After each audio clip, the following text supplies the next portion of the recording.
Making meatloaf today. The ingredients is I have 2 pounds of ground beef. It's 85/15.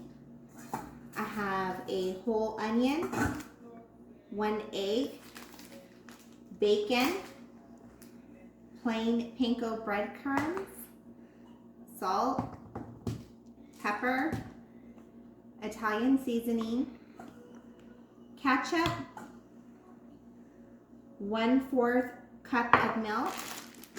I already buy the shredded, cut up carrots. You can also add bell pepper. I used to add bell pepper, but since my husband doesn't like it, I just leave it out. I omit it. You need to have a bread pan and then also another pan to put the bread pan in it. So the first thing that I'm going to do is I'm going to start with my onion. And you want to get this as finely chopped as you possibly can, because I don't think anybody really likes to bite into big chunks of onion. I know my family doesn't.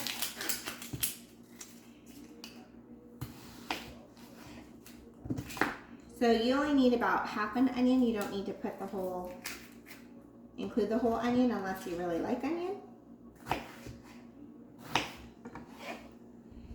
So I just kind of chop this up a little bit, put it into my little manual food processor.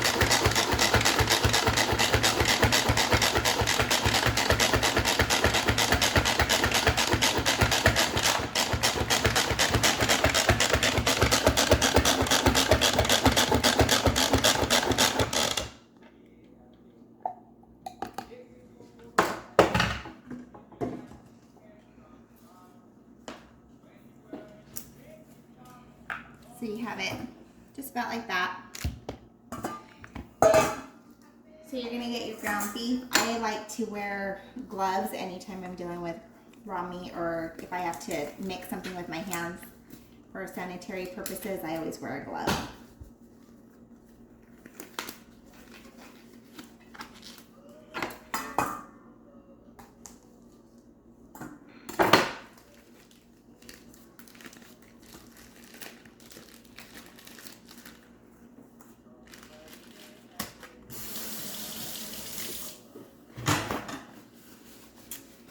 Should have got a larger thing.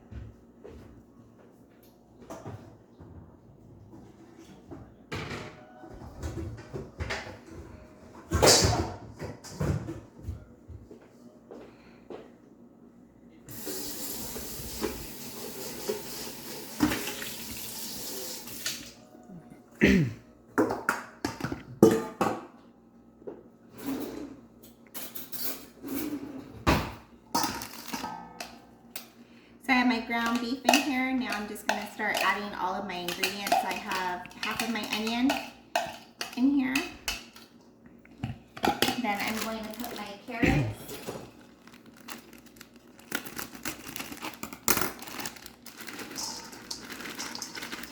Just maybe half a cup, maybe 3/4 cup. My egg. Put that in there.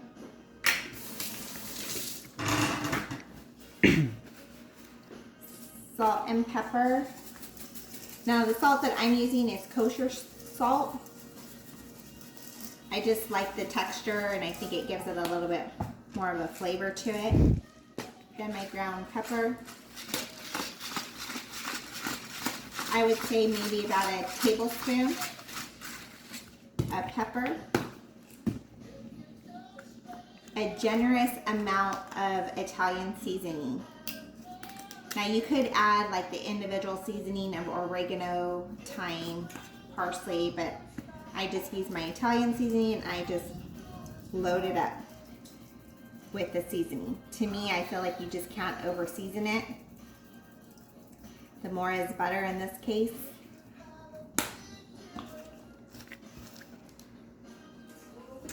Now, I add a little bit of milk at a time, and this is just to keep the meat moist. Don't want to dry it out.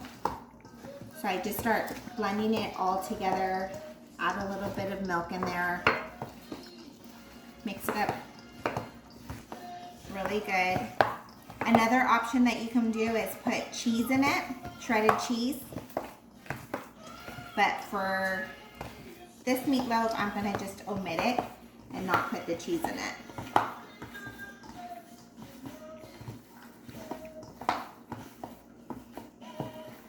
So I'm gonna add just a little bit more of the milk. You just wanna kind of feel like like the meat's kind of wet, but not overly wet. I mean, you can see right here, you can't see the liquid in there.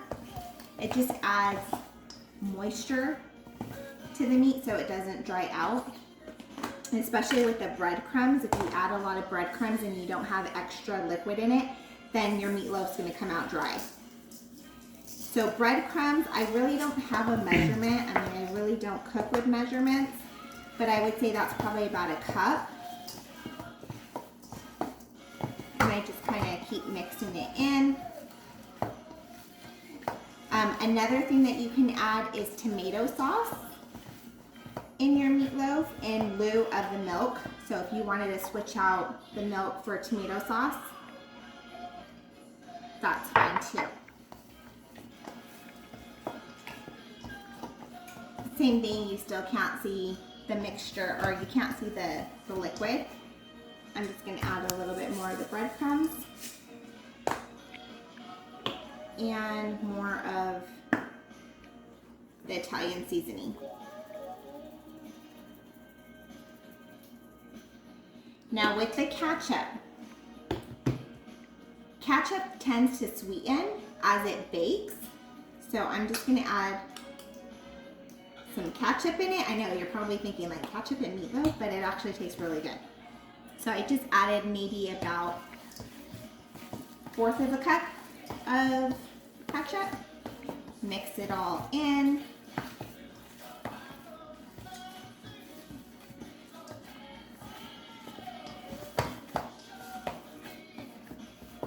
Add a little bit more of my seasoning. Like I said, just season it up. You can't go wrong with this seasoning. Now with salt, if you added a ton of salt, then you definitely can go wrong because then it'll taste too salty. But just like this, I have everything mixed in. So that looks pretty good.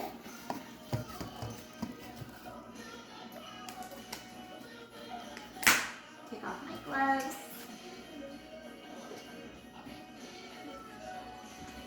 Now I'm going to spray my pan. Make sure I spray it really good. Make sure that the meatloaf doesn't stick. I wouldn't use oil, olive oil, to line your pan because of the fact that this is ground beef. Ground beef, as it cooks, it's gonna get really oily. So I just use like a pan spray. So I have my bread pan. And now all I'm gonna do is put all my meatloaf in there.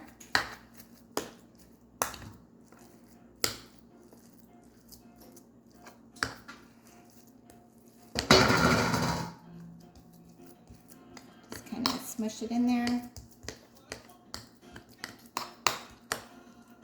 And it'll shrink down too as it cooks.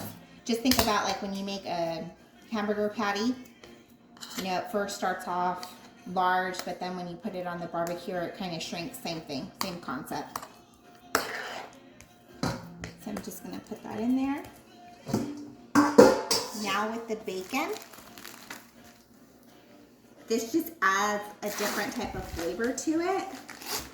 You don't have to do this step. It's totally up to you. I just get my bacon and I just kind of line it over my meatloaf. Kind of gives it like a smoky flavor, and then when it's cooking, oh my goodness, it smells so good. Just in general, every time we make bacon for breakfast, or if we make bacon hamburgers, it tastes so good.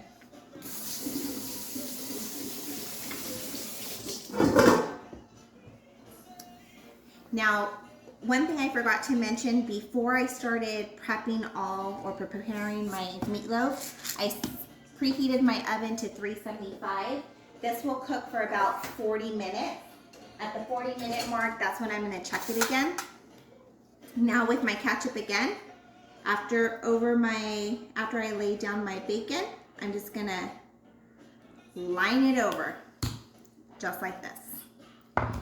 Now the reason why I have a second pan is to add like a steam bath for this. So I have my meatloaf. If I just put this in the oven just like this, the bottom portion is just gonna get really dry. So a tip that I learned years ago is that you get an additional pan and all you do is put water, warm water in it. Fill the pan about 1/4 of the way from the bottom. So you're not completely filling it to the top, just kind of a little bit of water. Put the pan right in there. My oven is already preheated to 375.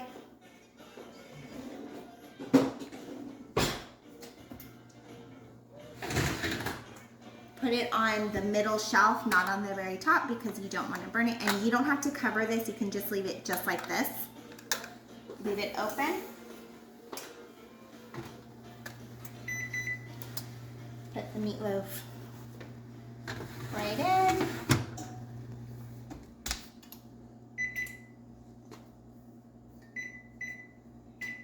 And set a timer for 40 minutes. Alexa, set a timer for 40 minutes. So what else am I cooking with my meatloaf? So my meatloaf is going to be paired with mashed potatoes and just a can of corn. So I already have my potatoes going. I use red potatoes. I peel them and then I cut them in fours. Put some olive oil and some salt. Let that boil for about 30 minutes and then I'll make my mashed potatoes. You can stop it. So my meatloaf is almost done. Now I'm gonna finish preparing the mashed potatoes. Alexa, volume 4. My potatoes have been cooking for about 30 minutes. I checked them with the fork. As long as they're tender and they break apart, once I put the fork in, then I know my potatoes are done. So I just strain the liquid, put it in a mixing bowl. I'm going to add milk.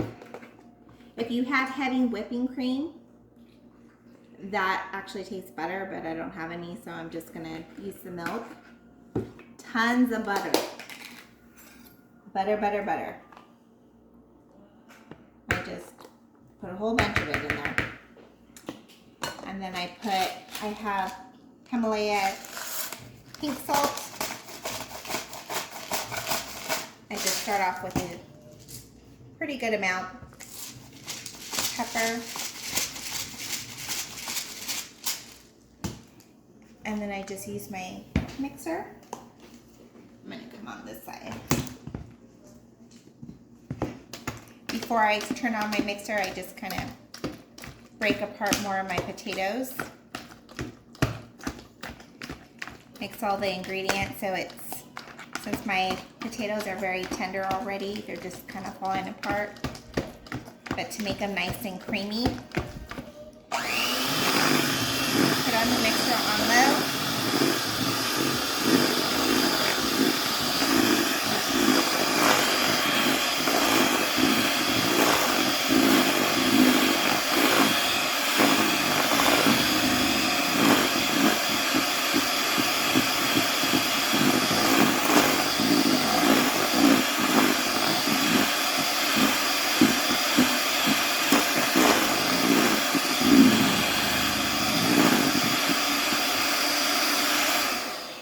Now to me, this looks a little dry, so I'm gonna add more milk because I like my mashed potatoes to be really creamy.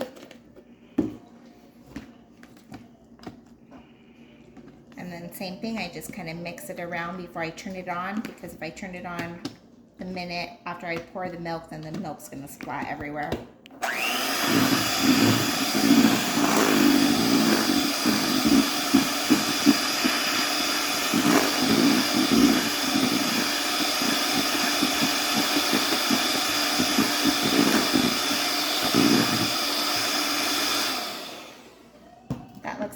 texture right there. Go ahead and taste it, see if you have enough salt and pepper in it. Also, I have this seasoning. This is seasoning from Costco. It's really good, especially if you put it on roasted potatoes. That tastes really good. Pasta dishes, delicious. So I'm actually gonna try this in my mashed potatoes and see how it comes out, because this is my first time adding this in mashed potatoes. You can turn it on. Here's the end result. Just make sure that the meatloaf, the internal temperature is 160 degrees using your meat thermometer. Hope you enjoy.